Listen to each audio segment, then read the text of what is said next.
The morning light slants through my kitchen window, casting long shadows across the breakfast nook of my modest Oregon apartment. I pour coffee into my favorite mug, the one with a tiny chip on the rim that I can't bring myself to replace. The familiar aroma wraps around me like a security blanket as I sort through the pile of paperbacks I'll bring to my shift at the bookstore. My phone buzzes against the counter. Once. Twice. A message notification lights up the screen. Mrs. Langford. I frown, my hand hovering over the device. My old neighbor from Seattle hasn't contacted me since. Well, since everything fell apart. The text preview stops my breath mid-inhale. I can't believe what your family is doing, if you're still alive. My finger trembles as I tap the message. A video attachment loads, the thumbnail showing the familiar stone facade of St. Daniel's Church where I attended Sunday school, where my sister Camille got married, where a grandmother's funeral service was held. The first frame freezes my blood. Someone has propped my graduation photo near the pulpit, surrounded by white lilies. The same photo that used to sit on my father's desk at Martin Transportation Headquarters before they stripped my name from the company letterhead. I press play. The camera pans across the church interior. Rows of empty pews wait expectantly, while two volunteers drape black fabric over the altar rail. My mother stands to the side, dabbing her eyes with a handkerchief as she instructs them on the proper placement of flower arrangements. Then my father's voice fills the frame, reading from a piece of paper clutched in his manicured hands. We gather to remember our beloved daughter Celia, taken from us far too soon in a tragic accident abroad. The phone slips from my fingers, clattering against the counter. I catch it before it falls, my throat closing around a hysterical laugh. An accident abroad? I haven't left Oregon in 4 years. Not since that rainy night when they forced me to pack my life into my old Honda Civic and drive away from everything I'd ever known. The memory slams into me with brutal clarity. The boardroom with its polished mahogany table, the stack of financial reports showing $96,000 missing from company accounts. My sister Camille's perfectly painted lips pressed into a thin line as she refused to meet my eyes. The weight of accusations hanging in the air like poison gas. My father's voice, cold and practical. Better to sacrifice one daughter than lose everything. I'd driven south through the downpour, watching Seattle's lights fade in my rearview mirror. Found this small town, this quiet apartment, this job at Hartwell Books where nobody knew my name or my shame. Deleted my social media, changed my phone number, let myself disappear. But this is different. My hands shake as I remember trying to access my old email account last year. The error message flashing across the screen. Account suspended, user deceased. I'd gone digging then, searching public records with growing horror. Found the death certificate with my name on it, signed by my parents. Cause of death. Motorcycle accident in Austria. A country I've never visited. The video plays on. The camera wobbles, then steadies on my sister Camille directing the church ladies with rehearsed grief, her diamond tennis bracelet catching the light as she gestures. The same bracelet she wore the day she stood silent, while they accused me of stealing the money she'd embezzled. I tap the screen, freezing her face mid-instruction. Study the satisfied curl of her lips, the calculated performance of mourning. My fingers find the manila folder hidden behind my cookbooks. The one where I've been collecting evidence, bank statements, company documents, newspaper clippings, proof that I'm still here, still breathing, still fighting. They didn't just disown me. They didn't just exile me. They legally erased me. The morning sunlight suddenly feels cold against my skin as I stare at my sister's frozen image. Have you ever felt erased by the people who should love you most? What would you do if your family declared you dead while you were still breathing? I close the video and open my calendar app. Time to make a few phone calls. Time to rise from the dead. Later that day, my laptop screen glows in the darkened apartment, casting a harsh light across the scattered papers covering my desk. Public records fill my browser tabs. Death certificate, estate notices, Probate filings. Each document bears my name in cold, official type. My shoulders ache from hours of searching, but I can't stop reading. The wall calendar beside my desk shows dates circled in red ink, a timeline of my erasure growing clearer with each discovery. 3 months after I left Seattle, my email account suspended. 6 months, my phone number reassigned. 1 year, death certificate filed. 18 months, estate proceedings initiated. My fingers hover over my phone, Aunt Marla's number displayed on the screen. She always made the best apple pies and brought me chicken soup when I had the flu in college. Surely she would want to know the truth. My thumb presses call before I can second guess myself. 1 ring. 2 rings. Hello? Her familiar voice brings tears to my eyes. Aunt Marla, it's Celia. The line goes dead. I stare at the phone, my hand trembling. The rejection burns deeper than I expected. A message notification pops up, my cousin Josh responding to my email from yesterday. Everyone said you died years ago. There was even a memorial. I went. Below his words, a photo attachment. My finger shakes as I tap to open it. The image loads. Our extended family gathered in black clothes, my smiling graduation photo displayed on an easel draped with white flowers. Uncle Robert dabbed his eyes with a handkerchief. Mom clutching Dad's arm, Camille accepting hugs from sobbing relatives. My stomach turns. They've done this before. The business registry website loads slowly, each second stretching like taffy. I scan through document after document until, there. My throat closes. My 22% ownership stake in Martin Transportation transferred to Camille exactly 6 months after my death. The date burns into my vision. The 15th of March, 2021. Another tab holds my grandparents' trust fund documentation. The words blur, then snap into focus. Ownership managed by parents until beneficiary reaches age 30. I'm 35 now. 5 years of dividends, gone. Numbers march across my screen. Quarterly payments, stock splits, profit sharing, $140,000 paid to Camille since the transfer. The cost of her new house in Madison Park. Her destination wedding in Maui. My inheritance is funding her perfect life while I ring up paperbacks for minimum wage. I collected all the documents and waited for morning to come. I will not sit and watch them treat me as dead forever.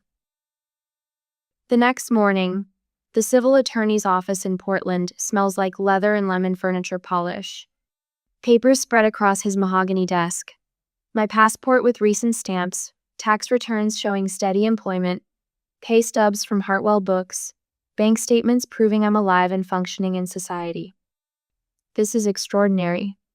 His wire-rimmed glasses catch the afternoon light as he examines each document.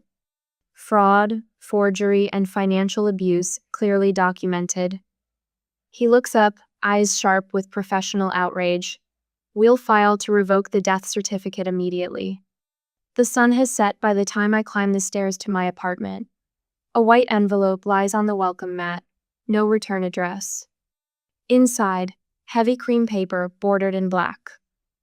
In loving memory of Celia Ann Martin. Memorial service this Sunday, 10 a.m., St. Daniel's Church, Seattle.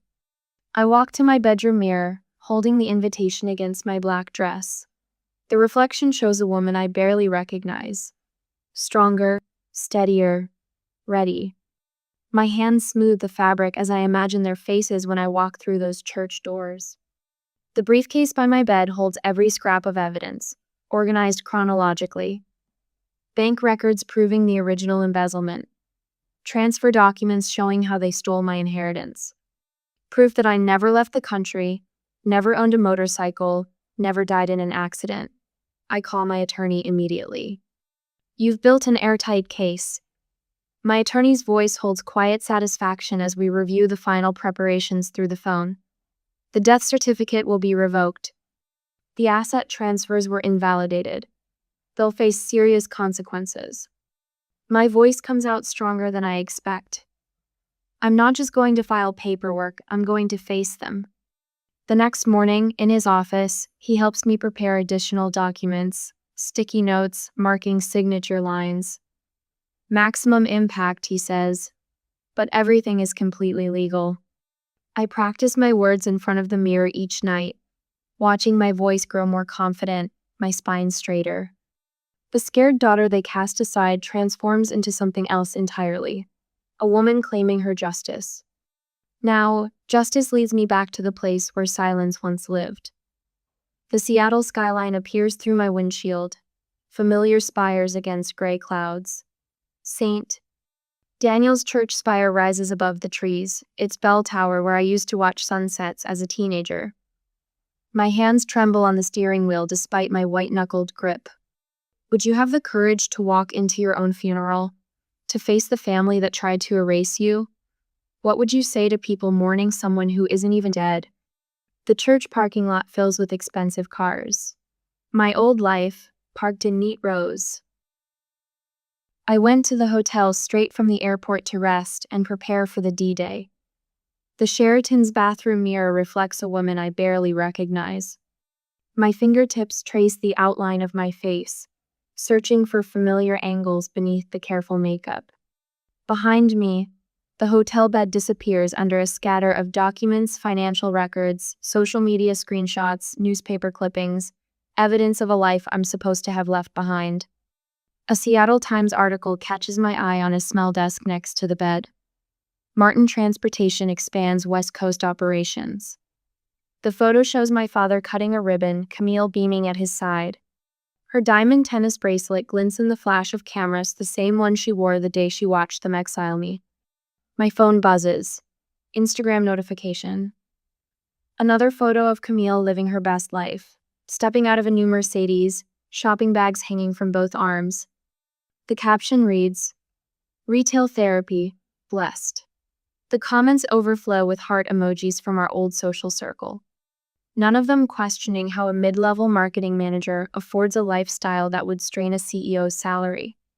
The stack of emails makes my stomach clench. Formal discussions between family members about Celia's estate. Legal documents transferring my grandfather's trust fund. Dividend statements showing payments to accounts I never controlled. Below them all, the Civic Leadership Award presented to my parents last month for exemplary family values in business. A knock at the door of my hotel room stops my bitter laugh. I check the peephole, then unlock the deadbolt. Marcus Chen slips inside, his accounting department badge still clipped to his belt.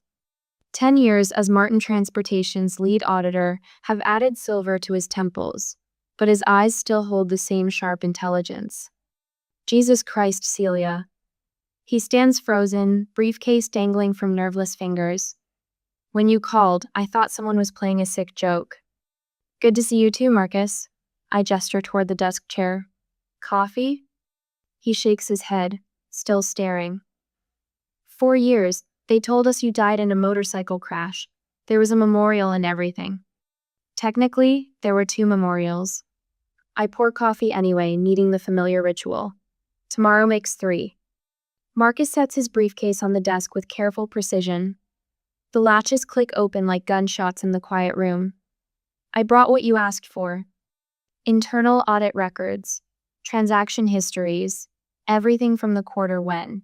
He pauses. When you left. When they forced me out. I correct gently. The papers he spreads across the desk tell the story in cold numbers. Money siphoned through shadow accounts. Camille's fingerprints all over the transfers she blamed on me. I'll testify, Marcus says suddenly. About the embezzlement accusations. About all of it. The coffee scalds my throat. Memory flashes. 12-year-old Camille crying in the school bathroom, mascara streaking her cheeks. 8th grade girls can be cruel. I had stood between her and those bullies, small fists clenched. Nobody hurts my sister. My reflection watches me set down the cup. The woman in the mirror looks composed, professional. Only I can see the irony twisting her mouth. I touch the small gold brooch pinned to my lapel, delicate leaves surrounding a single pearl. Grandmother's voice echoes across years. Truth needs courage, sweet girl. More than love sometimes. Later that night, the journal on my nightstand holds weeks of preparation. Pages of scenarios mapped out, responses practiced, contingencies planned. Tear stains blur some of the ink. Not from grief, I finished grieving the family I thought I had. These tears fell as I wrote about what family should mean, about the difference between blood and loyalty, about justice being more vital than reconciliation. My hands steady as I sort documents into the presentation folder. Clear plastic sleeves protect each piece of evidence. My own death certificate, financial transfers, trust fund paperwork. Everything organized with surgical precision. The D-Day has finally come. The black sheath dress hanging in the closet fits perfectly, projecting authority without flash. I stand before the mirror, practicing my opening lines. Not for drama, for impact. The folder balances in my palm like a shield. The phone rings. Lisa's name lights up the screen, my lifeline back in Oregon. I'm 5 minutes from starting my shift, she says without preamble. Just wanted to say I'm here if you need me. And Celia, make them remember why they were afraid enough of you to do this. The recording device tests properly, tucked discreetly in my purse. Everything prepared, everything in place. Just a final reconnaissance to complete.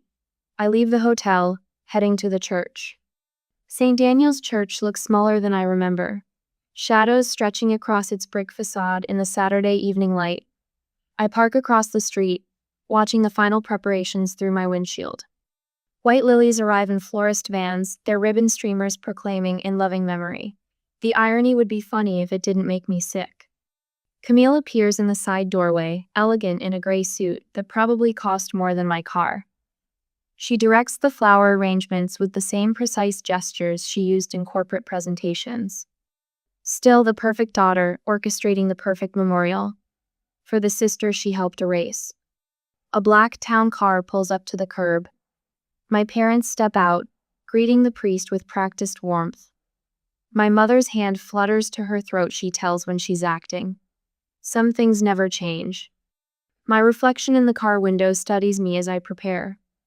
Every hair in place, makeup subtle but flawless. The evidence folder slides into my leather briefcase with a satisfying click.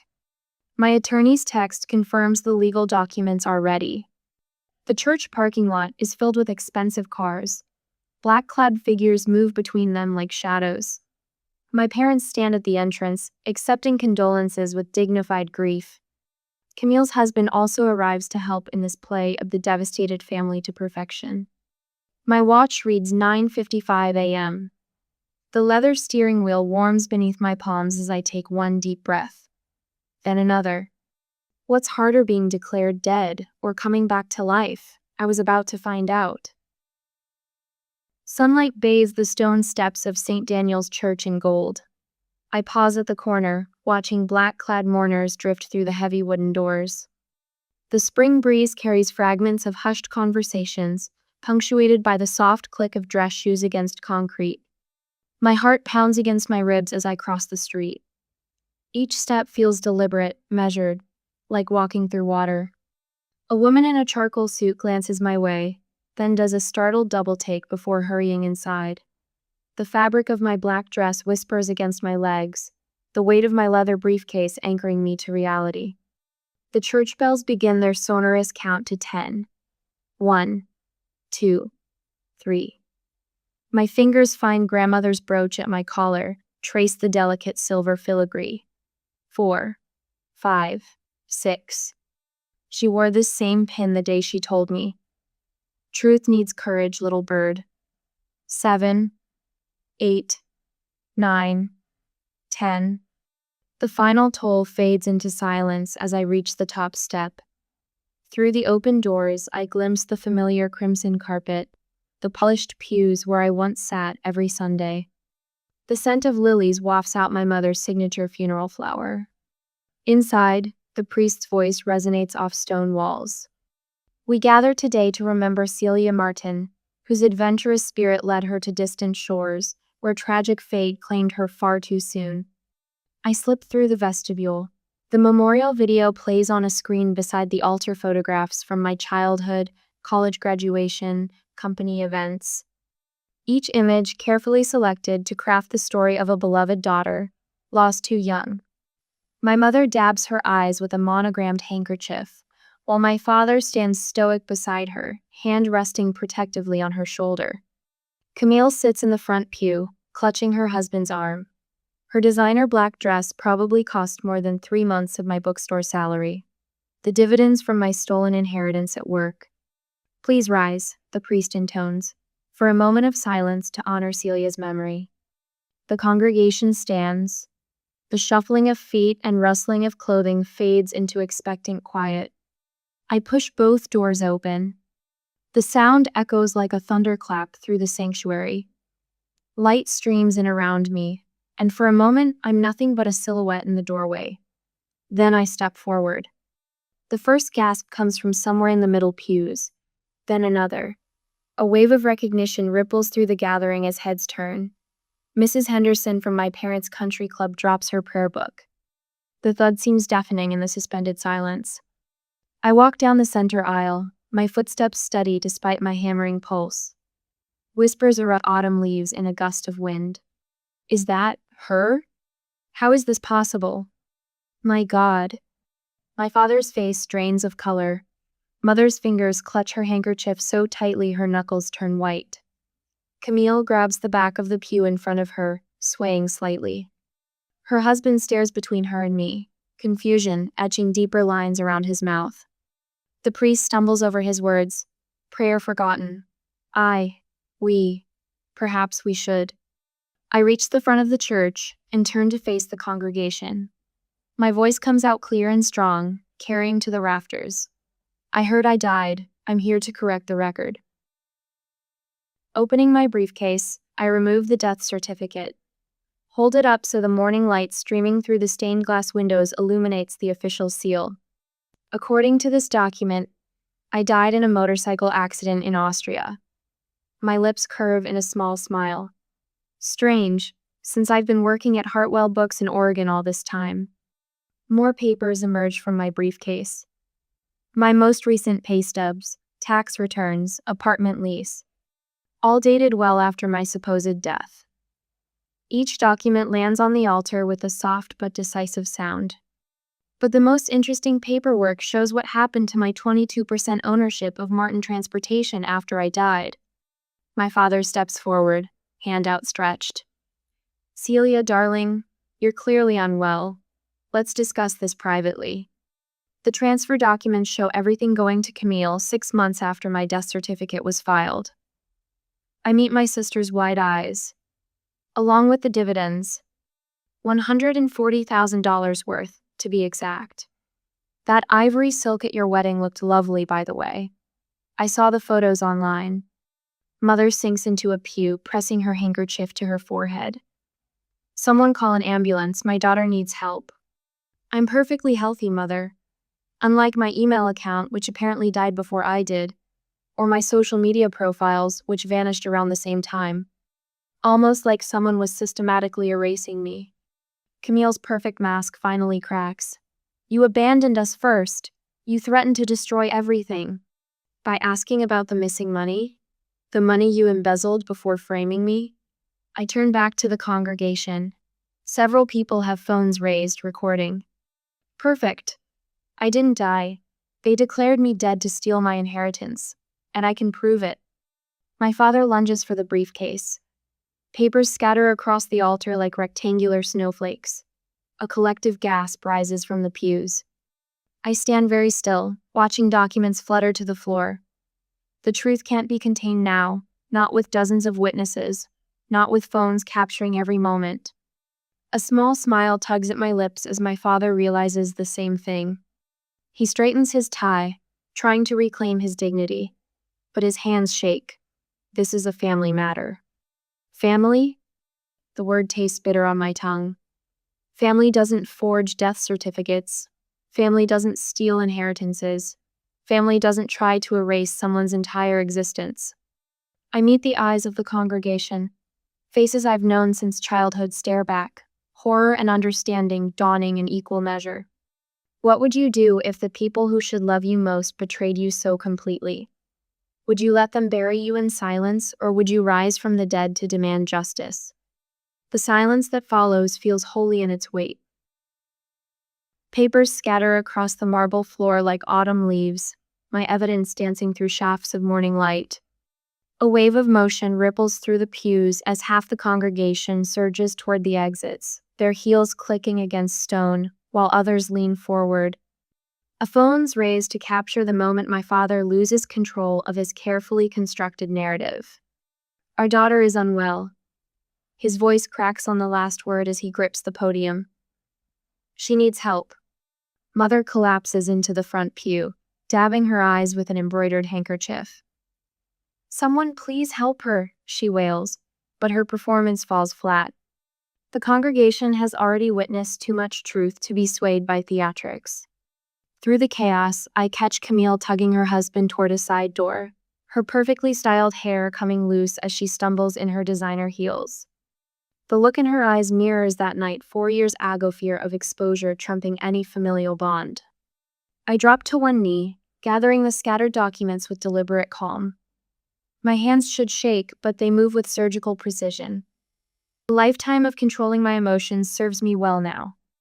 I am perfectly well.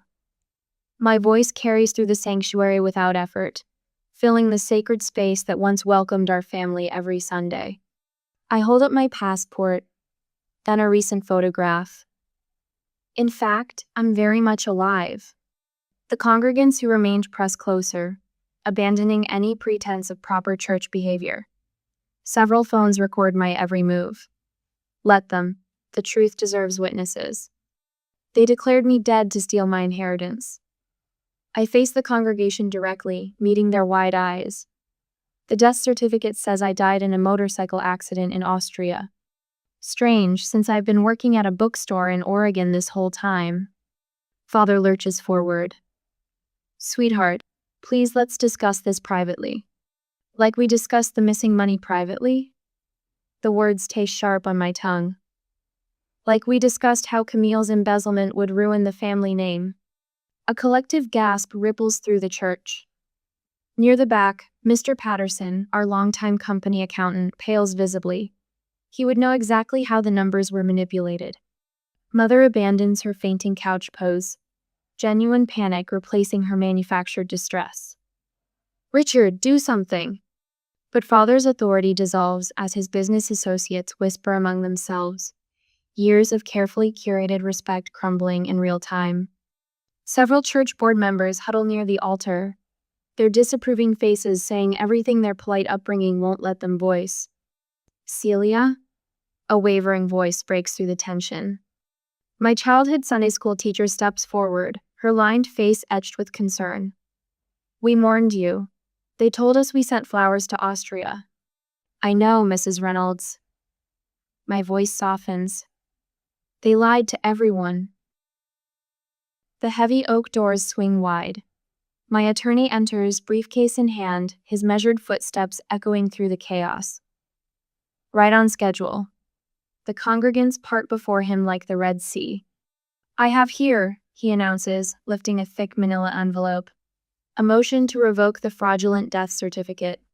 Additionally, we're filing criminal charges for identity theft, financial fraud, and misappropriation of assets. Camille freezes halfway to the exit. You can't prove anything. I meet my sister's gaze. The trust fund grandmother left me. The company shares transferred after my death. The dividends you've collected. Did you really think I wouldn't find out? You abandoned the family first. Camille's voice rises shrilly. When you threatened to expose the missing money?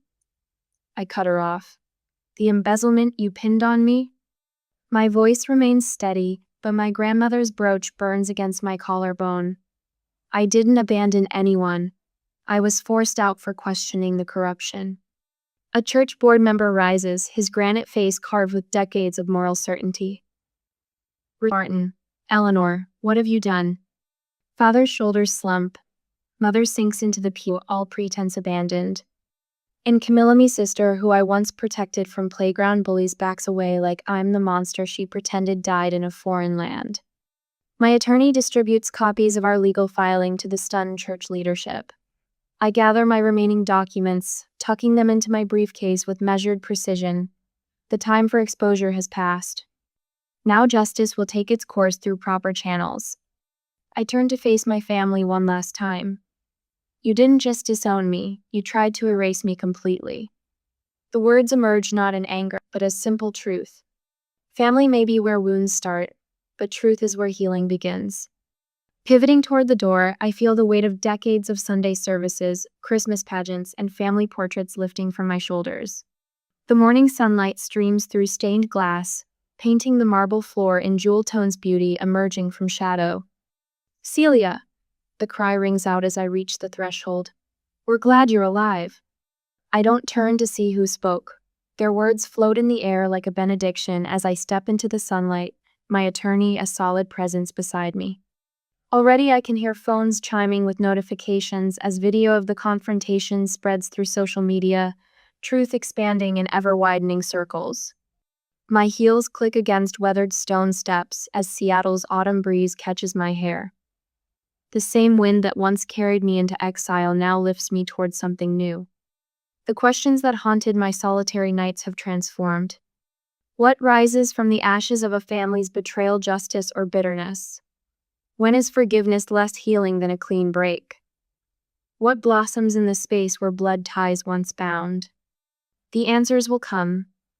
But for now, my truth stands in the morning light, undimmed by any shadow. Sometimes the dead do rise, and sometimes resurrection requires leaving the tomb empty behind you.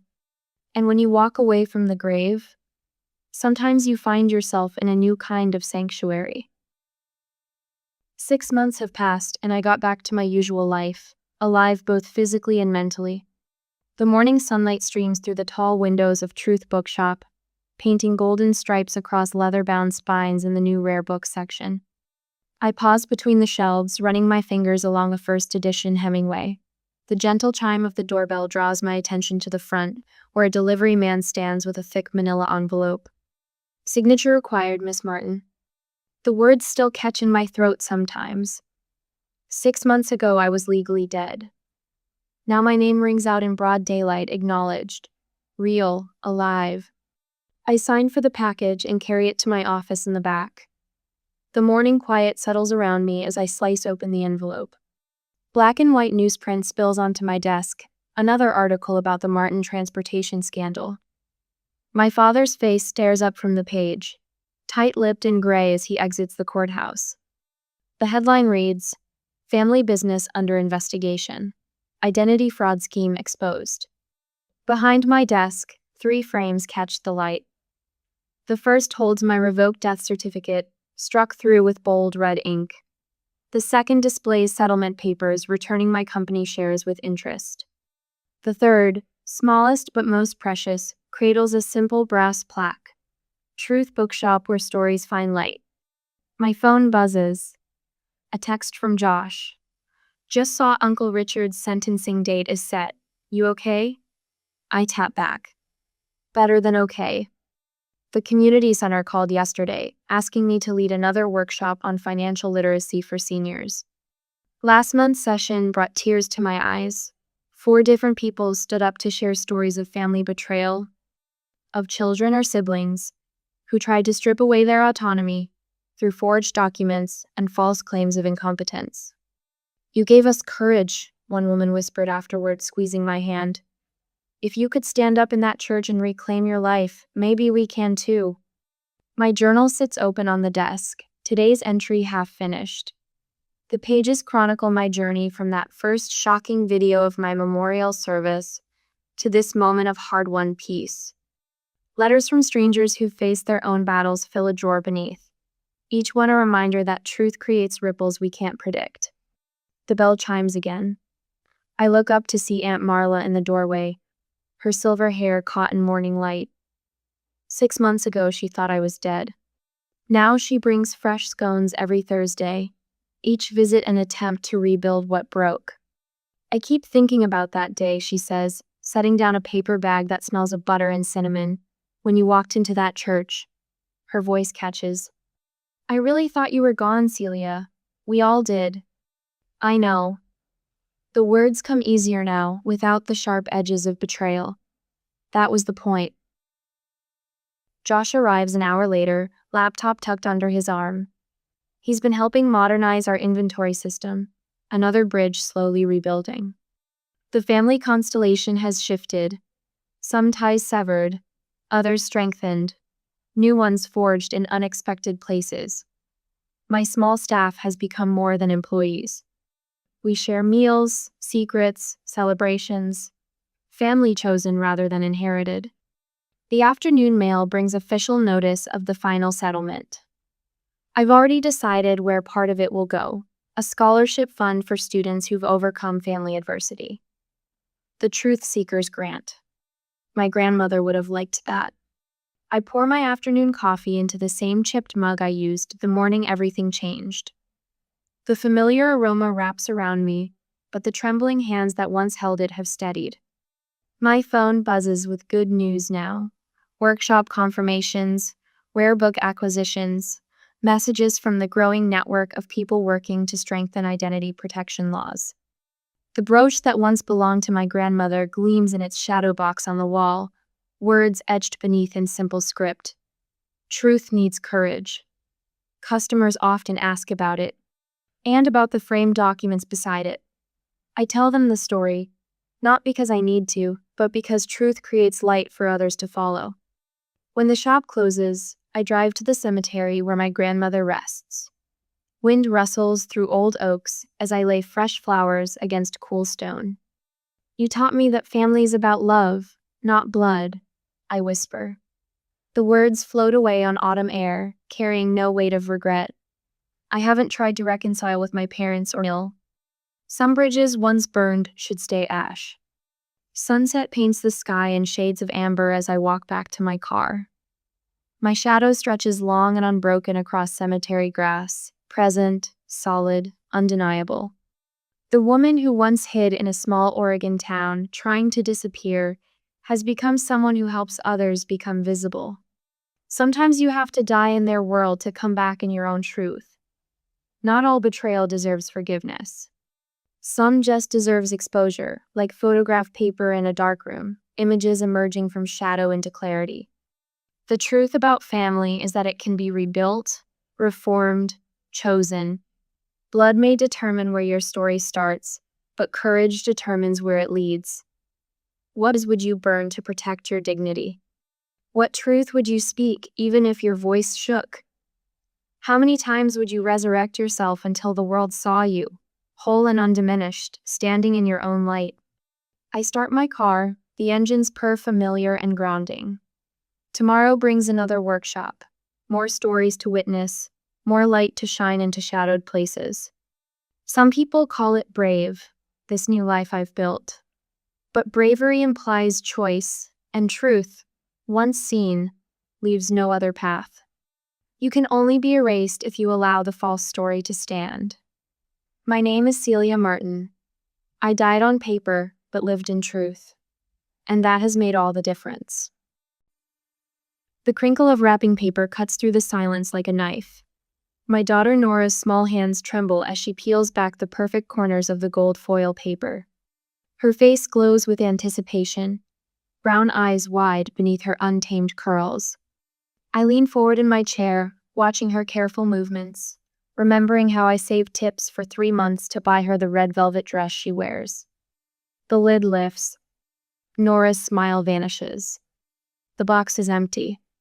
My father Howard stands from his leather recliner, coffee cup in hand. Kids like her don't deserve anything for free. The words slam into me like a physical blow.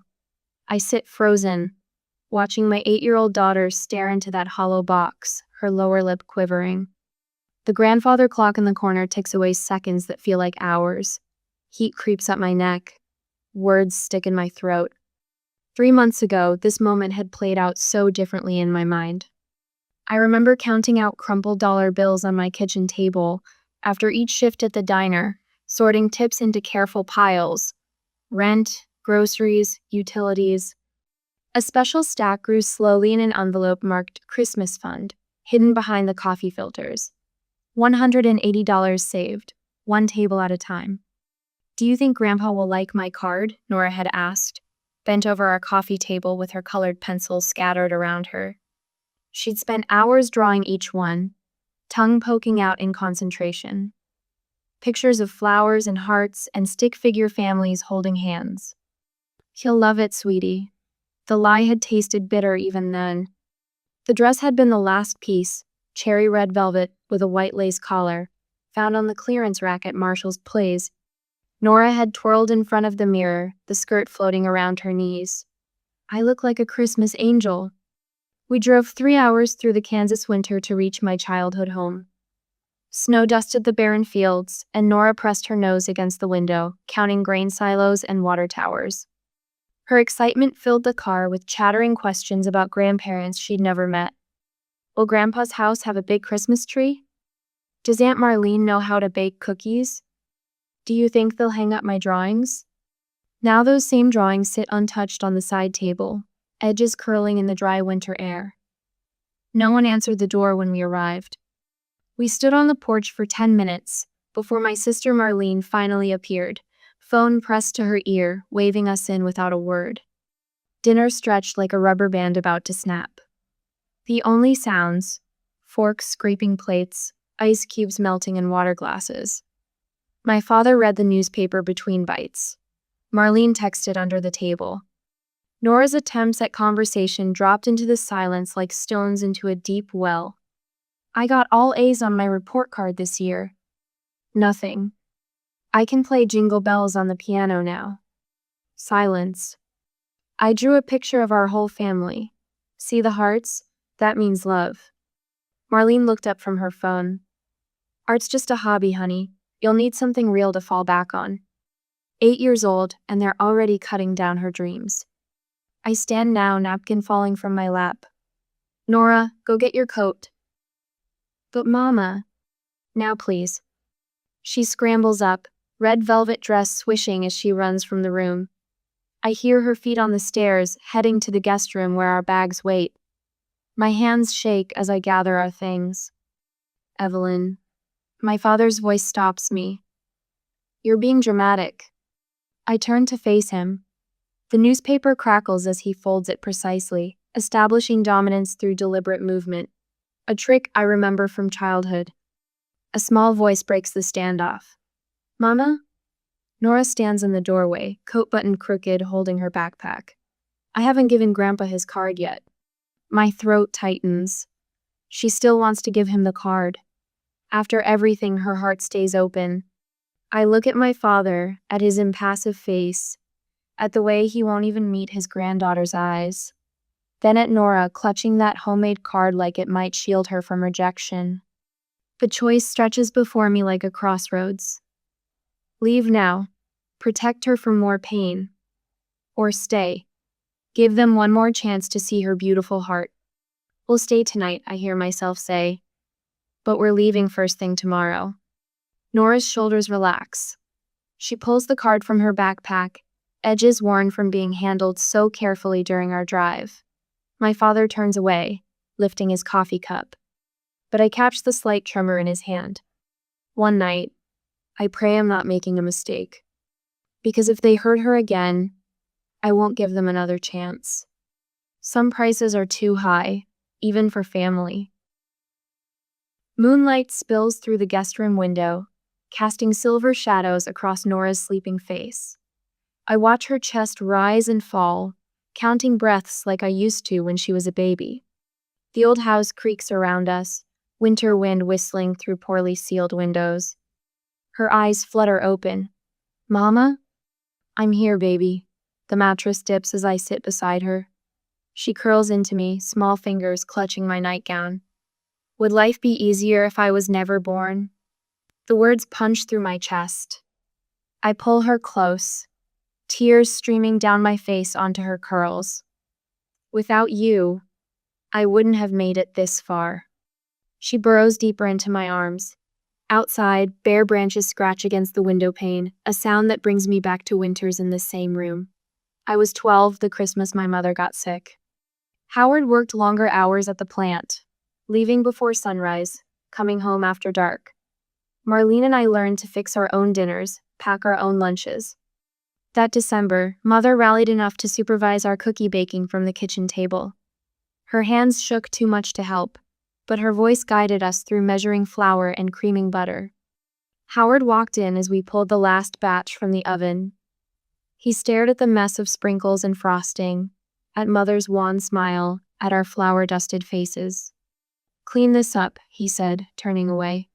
"Your mother needs rest." She died in February. The cookies stayed in the freezer until Easter, when Marlene finally threw them out. "Mama?" Nora's voice pulls me back. "Are you crying?" "Just remembering." I brush her curls back from her forehead. So much like my mother's hair, wild and untamable. "Want to know a secret? I used to draw pictures for Grandpa too." "You did?" "Every Sunday after church. Dragons and unicorns and entire families of cats. He never hung them up, but I kept drawing anyway. Sometimes I'd slip them under his bedroom door." "Did he like them?"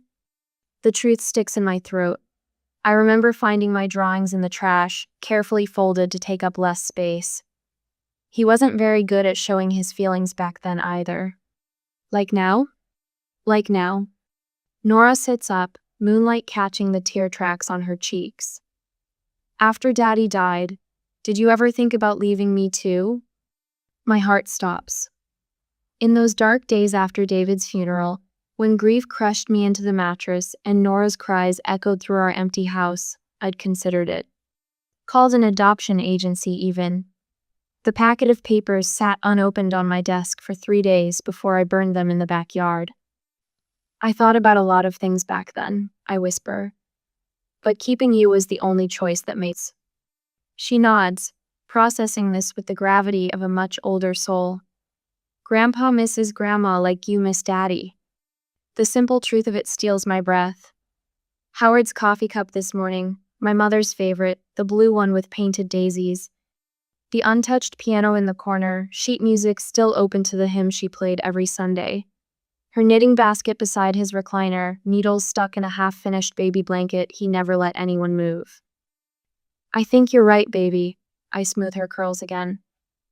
Sometimes when people lose someone they love, they forget how to love the people they still have. Is that why Aunt Marlene's so mad all the time? A bitter laugh escapes me. Marlene, who stayed. Marlene, who gave up college to help Howard run the house. Marlene, who watched me escape to Kansas City while she shouldered our father's silence alone. "Your aunt has her own hurts," I say carefully. "Sometimes those hurts make it hard to be happy for other people." Nora slips from my arms, padding to her backpack in the corner. She pulls out her drawing supplies, settling cross-legged on the floor. "What are you doing, sweetie?" "It's late." "Making something new." Her pencil moves with quiet purpose across the paper. Something for Grandpa to understand. I watch her work, this daughter of mine who sees through walls we spent decades building. Her small hands craft beauty from broken things, like flowers pushing through sidewalk cracks. When she finally crawls back into bed, the new drawing tucked safely in her folder, I ask, "What did you make?" "A picture of Grandma smiling in heaven," she mumbles, already half asleep. "And a note that says, 'I hope he smiles again too.' I think that's what Grandma would want." I hold her until her breathing deepens, until the moon slides behind clouds and the wind dies down. In the darkness, I imagine my mother watching us. Her granddaughter she never met, her daughter finally home, her husband lost in grief's labyrinth. I wonder if she'd recognize any of us now. Morning arrives with fresh frost on the windows. Howard sits at the kitchen table, coffee cup leaving rings on yesterday's newspaper. Marlene leans against the counter, tapping her phone screen with sharp fingernails. "Sleep well in that creaky old bed?" Her voice drips sugar-coated venom. "Or did the ghost keep you up?" Before I can answer, Nora appears in the doorway. She walks straight to Howard, drawing clutched to her chest. "I made this for you, Grandpa." The paper trembles as she sets it before him. Howard's coffee cup freezes halfway to his lips. I catch a glimpse of angels, clouds, my mother's smile rendered in careful crayon strokes. Below, in Nora's careful printing. I hope you smile again. I think Grandma would like that. Howard stands so abruptly, his chair tips backward. Without a word, he walks out the front door, screen banging behind him. Even Marlene looks startled. Nora's lower lip quivers. I reach for her, but she's already running upstairs. The sound of her footsteps echoes through the house like gunshots. Hours pass. Howard doesn't return. Marlene paces between windows, muttering about the cold. I pack our bags, each folded shirt an admission of defeat.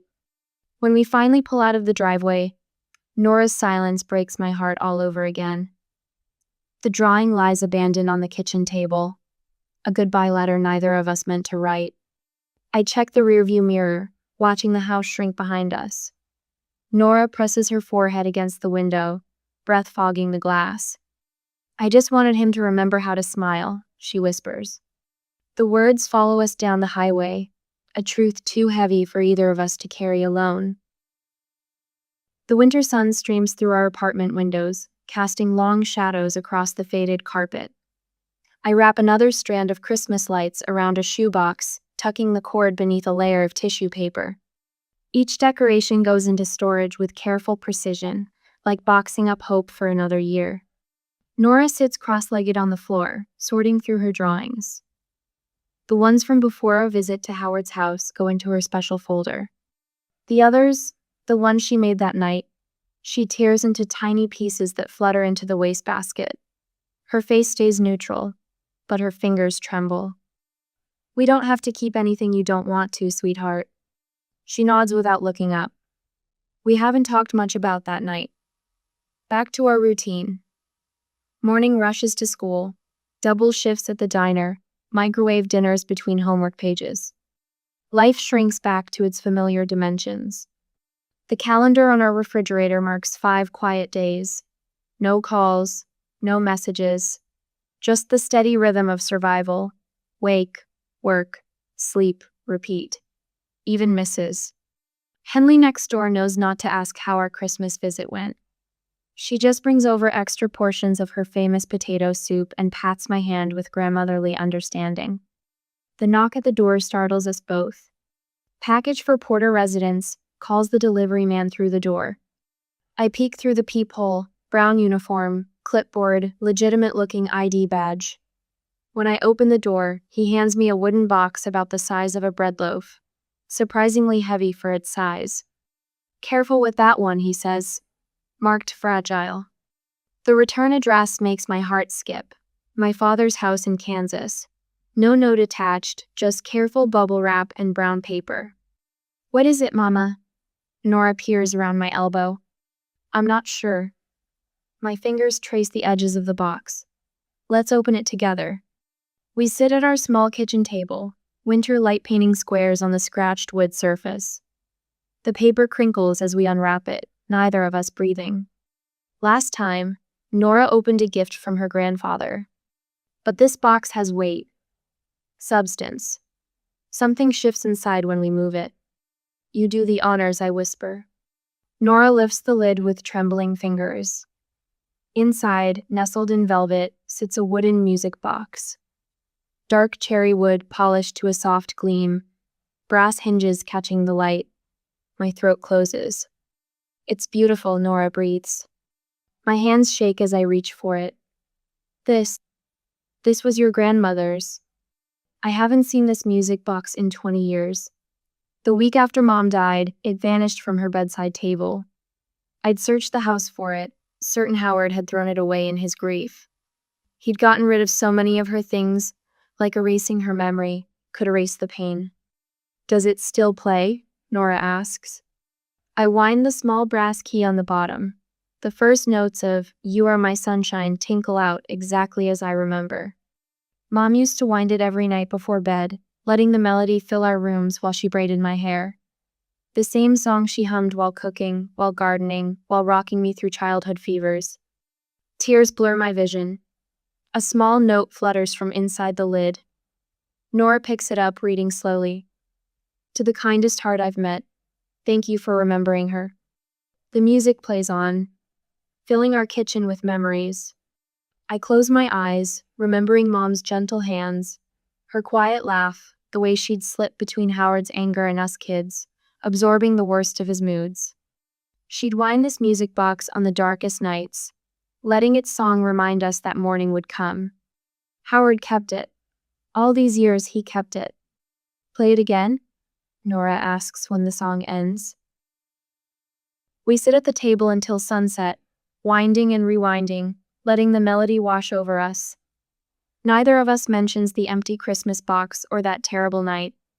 This gift speaks louder than words. A week passes. The music box sits on our bookshelf, playing each night before bed. Then another envelope arrives, Howard's careful handwriting on the front.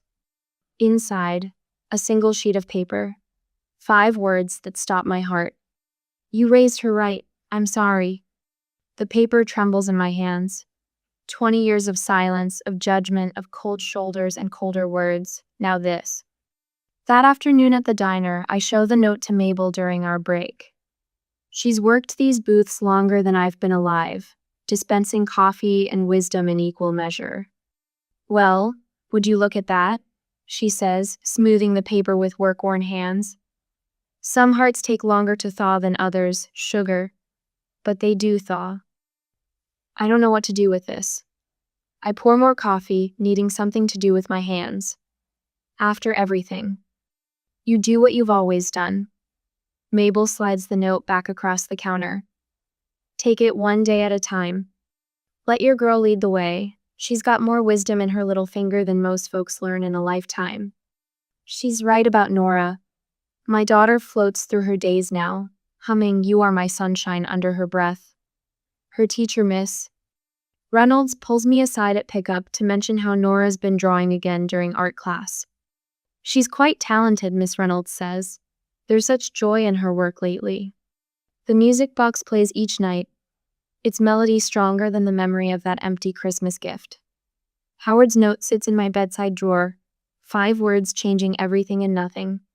We still wake, work, study, sleep. But something has shifted, like ice breaking up on a winter river. Mabel brings me an extra slice of pie during my break, her own form of comfort. You know what my mama used to say? The longest road home starts with a single step.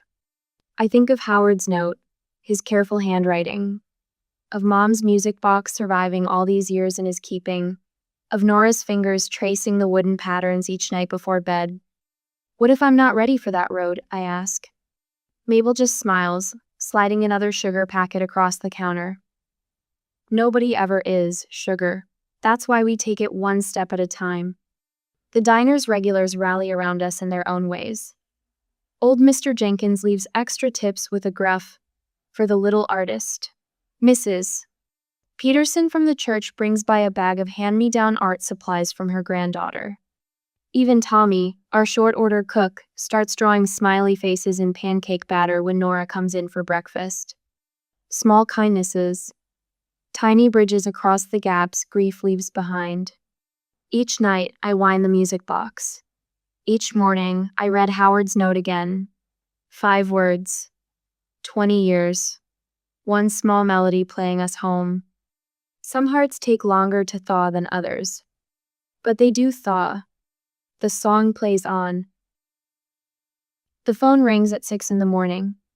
I stare at the unfamiliar number, Kansas area code.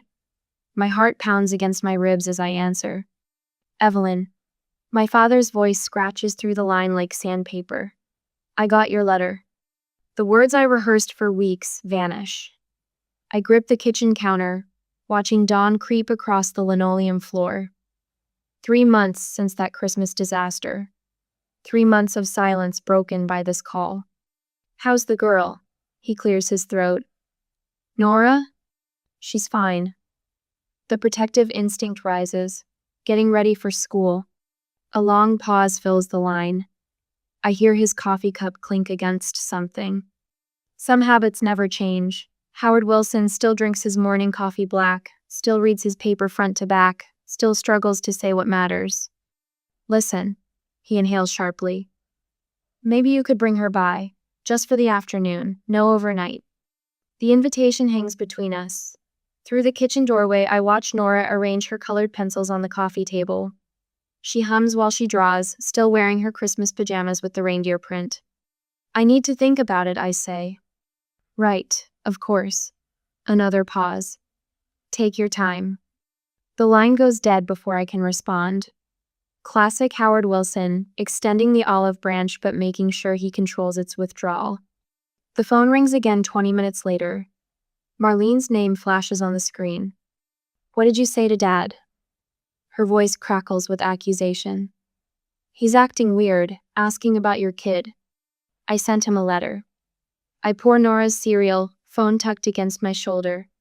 That's all. You're manipulating him. Using that child to get back in his good graces. Marlene. He was fine before you showed up at Christmas. We were fine. I set the milk down harder than necessary. Were we? Really? You left us. The old hurt bleeds through her anger. You ran away and left me to deal with everything after Mom died. I had to go. The words come automatically, a defense I've repeated for years. You know why? Whatever, she sniffs. Just don't expect me to play along with your perfect family reunion fantasy. The line goes dead. I stare at the phone, remembering the little girl who used to braid my hair and share her Halloween candy. When did we become strangers who wound with words? My phone buzzes with a text. Howard, let me know when you decide. Asterisk. I text back before I can change my mind. Next Saturday, 2 p.m. We'll stay for dinner. Asterisk. His response comes quickly. Asterisk, I'll be here. Asterisk. The week crawls by. I prepare Nora carefully, explaining that Grandpa wants to try again. Her eyes light up, then dim with memory. Will the box be empty this time? No, baby. I smooth her wild curls. And if anyone hurts you again, we leave. No questions asked. She nods solemnly. I made new drawings, better ones. Saturday arrives clear and cold. The familiar drive feels shorter somehow. My hands don't shake on the steering wheel this time. Nora clutches her portfolio of artwork, pointing out the same silos and water towers we passed at Christmas. Howard waits on the front porch. The sight stops me. He never waits outside, never watches for arrivals. But there he stands, hands in his pockets, watching our car pull into the drive. You came. He steps forward as we exit the car, then stops uncertain. We came. I rest my hand on Nora's shoulder. I have coffee on. He glances at Nora. And hot chocolate, if you'd like some. Her small hand slips into mine as we follow him inside. The house smells different. Fresh paint, lemon cleaning solution. The formal living room where the Christmas disaster occurred stays firmly closed. Howard leads us to the kitchen instead. Been doing some organizing. He gestures at the kitchen table, cleared of its usual newspaper fortress. Thought maybe. I thought you might want to show me those drawings you mentioned. Nora looks up at me. I nod slightly. She sets her portfolio on the table, carefully extracting her latest works. Howard pulls out a chair, movement stiff but deliberate. This one's the sunset from our apartment. She points to an explosion of oranges and purples. And this is Mrs. Henley's cat. Good use of color. Howard leans closer. You like art class at school? It's my favorite. But Aunt Marlene says... Never mind what Marlene says. Howard's voice carries an edge I've never heard before. You keep drawing what makes you happy. A door slams upstairs. Marlene's footsteps cross the ceiling, then silence. Howard's jaw tightens, but he keeps his attention on Nora's artwork. Want to see something? He stands abruptly. In my workshop. We follow him through the mudroom to his sacred space. The workshop where no children were ever allowed. The door swings open on well-oiled hinges. Sawdust and varnish scent the air. Howard reaches for a battered cardboard box on a high shelf. Dust clouds puff as he sits at his workbench. Found these while cleaning. He opens the lid. Thought you might want to see them. I peer inside. My breath catches. Drawings from my childhood, stick figure families, rainbow houses, flowers with smiling faces, each one carefully preserved between sheets of wax paper. You kept them? My voice cracks. All this time? Howard stares at his hands. Kept everything you made. Your sister, too. He swallows hard. Wasn't very good at showing it, but I kept them. Nora stands on tiptoe, examining the old artwork. Mama, you drew flowers just like I do. Yeah, baby. I touch one of the ancient papers gently. I guess I did. Howard clears his throat. Maybe. Maybe we could hang some of these up. The new ones, I mean. If you want. The olive branch extends again. This time, I reach for it with both hands. We'd like that, I say. We like that very much. The June heat shimmers across the gravel driveway as I pull up to my father's house. My hands tighten on the steering wheel, memories of December's disaster flooding back. But the house looks different now. Through the windshield, I spot framed pictures in windows that sat empty for years. The workshop door stands open, sunlight spilling across worn wooden boards. Nora bounces in her seat. Can I show Grandpa my new sketchbook? Let's see how things go first, sweetie. The words catch in my throat as I spot Marlene on the porch, phone nowhere in sight. My sister's arms stay crossed as we approach, but she manages a stiff nod. Dad's in the workshop. Her voice carries an edge, but it's duller than before. The familiar scent of sawdust and varnish wraps around us as we enter the workshop. Howard stands at his workbench, carefully sanding the edge of what looks like a jewelry box. His shoulders tense at our footsteps, but he turns, setting down his tools. Nora. He clears his throat. Would you like to learn how to make something? My daughter's eyes light up. She approaches the workbench slowly, as if afraid sudden movement might shatter this fragile moment. Howard pulls up a wooden stool, showing her how to hold the sandpaper. Like this? Nora's small hands move actively across the wood. That's right. His voice carries a gentleness I've never heard before. Always go with the grain. I lean against the doorframe, watching their hands move side by side. Her mistakes draw patient corrections instead of sharp words. When she sends sawdust flying, he simply brushes it from her hair with careful fingers. The afternoon stretches like pulled taffy, sweet and slow. They craft a small box together, Howard guiding Nora through each step. His patience surprises me, this man who once snapped when I spilled paint on his pristine garage floor. Marlene calls us in for dinner just as they finish the final coat of varnish. The table feels different, photos I haven't seen in years line the walls. Mom's face smiles down at us from frames that gathered dust in the attic since her death. The silence stretches until Marlene slams down her fork. You're just here for Dad's money. The words slice through the air like a blade. I start to rise, but Howard's voice cuts through first. That's enough, Marlene. My sister's mouth drops open. She stares our father as if he's grown a second head. I keep my voice steady. Money was never what this was about. Family means more than that. Family? Marlene laughs, but it sounds hollow. Since when do you care about family? Since always. The words come out sharper than intended. I just wanted different things for my family than what we had. Nora watches us all with those wise eyes that sometimes make me forget she's only 8.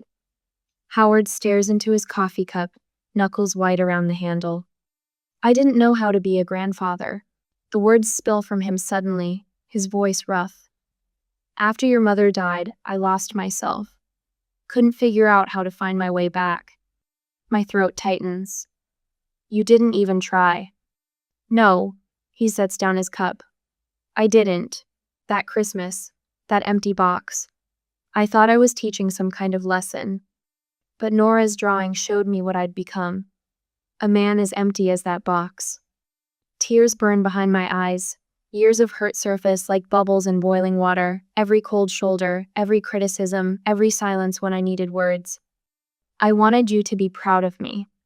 The admission tears free before I can stop it. Just once. Howard stands, chair scraping against linoleum. For a moment, I think he'll walk away again. Instead, his arms wrap around me, awkward but sincere. I can't remember the last time he hugged me. Maybe when Mom died? No. Even then we stood apart, separated by grief we couldn't share. I am proud. His voice cracks. Too damn stubborn to say it before now. Through my tears, I see Nora watching from the doorway, witness to this breaking and mending. Even Marlene's eyes glisten, her phone forgotten beside her plate. The grandfather clock chimes in the corner, the same clock that marked those painful Christmas seconds. But its song sounds different now. Less like a countdown, more like a heartbeat. Some prices are too high, even for family. But sometimes, if you're lucky, the cost of healing turns out to be nothing more than opening your heart to try again. A year changes everything and nothing. The same grandfather clock stands sentinel in the corner, but its ticking no longer fills me with dread. The leather recliner still holds court by the fireplace, but Howard leans forward in it now, arms outstretched toward Nora, who balances on tiptoes to hang a glass angel on the highest branch she can reach. Little more to the left, sunshine. His voice has shed its razor edges. That's the sweet spot. The angel catches the winter light, sending rainbow prisms dancing across Nora's face. She beams at Howard, her curls escaping their red ribbon. Did Grandma really make this one? Christmas of '72, Howard studies the branch. She spent 3 months learning from Mrs. Peterson down at the craft store. Wouldn't let anyone near that kiln until she got it just right. From the kitchen doorway, I watched them. The scent of sugar cookies and coffee wrapping around me like a familiar blanket. Marlene appears at my elbow, flour dusting her sweater. Second batch is ready. She hands me a warm cookie. Remember how Mom used to let us sneak these before dinner? I bite into buttery sweetness. And Dad would pretend not to notice. Until he caught us with half the plate gone. Marlene's laugh holds no bitterness now. Her new apartment key catches the light on her keychain. 3 months of independence after 68 years under this roof. Sometimes you have to step away to find your way back. The empty box from last year sits on the mantel, transformed. Howard fills it throughout the year. Movie ticket stubs from taking Nora to see her first musical, pressed flowers from their garden project, a sketch of the birdhouse they built together. Each item a small bridge across the canyon of lost time. I still remember the day Howard walked into his first therapy session, back straight as his military days, pride warring with desperation. Never thought I'd end up here, he told me afterward, voice rough. Your mother would have been proud of you, Evelyn, standing your ground, showing me how to be better. Nora's voice pulls me back. Mama, look what Grandpa found. She runs to me clutching a wooden box inlaid with mother of pearl. My breath catches. Mom's jewelry box. The one that played You Are My Sunshine when opened until the mechanism broke sometime in my teens. Howard clears his throat. Found someone to fix the music part. Thought, well, she would have wanted you to have this now. My fingers trace the familiar pattern of roses on the lid. The hinges creak softly as I open it, and notes spill out clear and sweet. Marlene's hand finds mine. Tell me about her? Nora asks, pressing close. What was she like at Christmas? We gather in the living room, Howard settling into his recliner, Nora cross-legged at his feet. Stories flow like wine.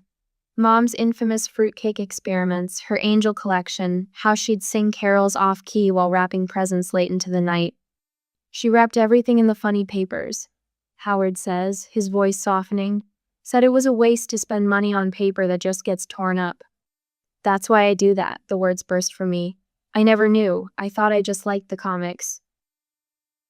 Silence settles, comfortable as an old quilt.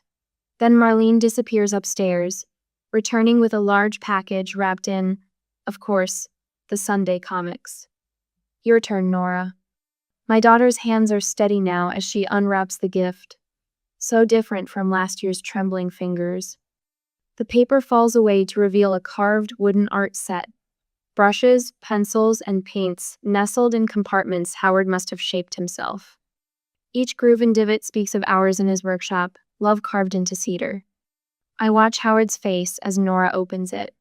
His fingers grip the armrests, knuckles white, still learning to trust that love given freely will be received the same way. "Thank you for seeing me, Grandpa," Nora whispers, reaching for his hand. Simple words that crack something open in all of us. Later, as winter darkness gathers at the windows, Nora sits at Mom's old piano. Her small fingers pick out "You Are My Sunshine" note by careful note. Howard watches, tears tracking silent paths down his weathered cheeks. His hand finds mine, squeeze conveying what words never could. The Christmas tree lights glow soft and steady. Marlene hums along from her perch on the window seat, adding harmony to Nora's melody. Outside, snow begins to fall, each flake carrying its own story of transformation. Sometimes it's not anger that heals a hard heart, but quiet kindness at just the right moment.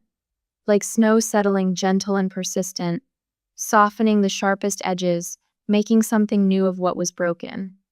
We're not the family we were. We're becoming something else. Something that honors the past while refusing to be chained to it. Something that knows love isn't a finite resource to be hoarded, but a light that grows brighter with each heart it touches. Nora's song fills the room, imperfect and beautiful. We let it carry us forward into whatever tomorrow brings.